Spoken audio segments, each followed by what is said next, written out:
Senator Biden, we want to talk about taxes. Let's talk about taxes. Good. You have proposed raising taxes on people who earn over $250,000 a year. The question for you is, why is that not class warfare? And the same question for you, Governor Palin, is you have proposed taxing employer health benefits, which some studies say would actually throw 5 million more people onto the rolls of the uninsured. I want to know why that isn't taking things out on the poor, starting with you, Senator Biden. Well, Gwen, where I come from, it's called fairness, just simple fairness. The middle class is struggling.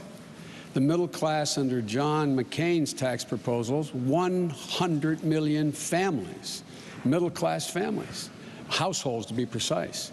They got not a single change. They got not a single break in taxes. No one making less than $250,000 under Barack Obama's plan will see one single penny of their tax raise, whether it's their capital gains tax, their income tax, investment tax, any tax. And 95% of the people in the United States of America making less than $150,000 will get a tax break.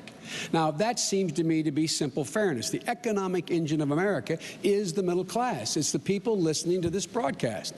When you do well, America does well. Even the wealthy do well. This is not punitive. John wants to add $300 billion in new tax cuts per year for corporate America and the very wealthy, while giving virtually nothing to the middle class. We have a different value set.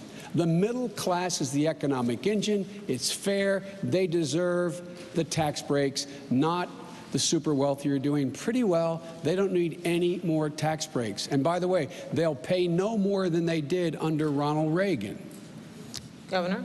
I do take issue with some of the principle there with that redistribution of wealth principle that seems to be espoused by you. But when you talk about Barack's plan to tax increase affecting only those making $250,000 a year or more, you're forgetting the millions of small businesses that are going to fit into that category. So they're going to be the ones paying higher taxes, thus resulting in fewer jobs being created and less productivity. Now, you said recently that higher taxes or asking for higher taxes or paying higher taxes is patriotic.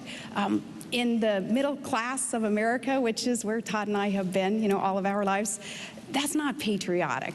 Patriotic is saying, government, you're not always the solution. In fact, too often you're the problem. So government, lessen the tax burden on the private sector and on our families and get out of the way and let the private sector and our families grow and thrive and prosper. An increased tax formula that Barack Obama is proposing, in addition to nearly $1 trillion in new spending that he's proposing, is the backwards way of trying to grow our economy.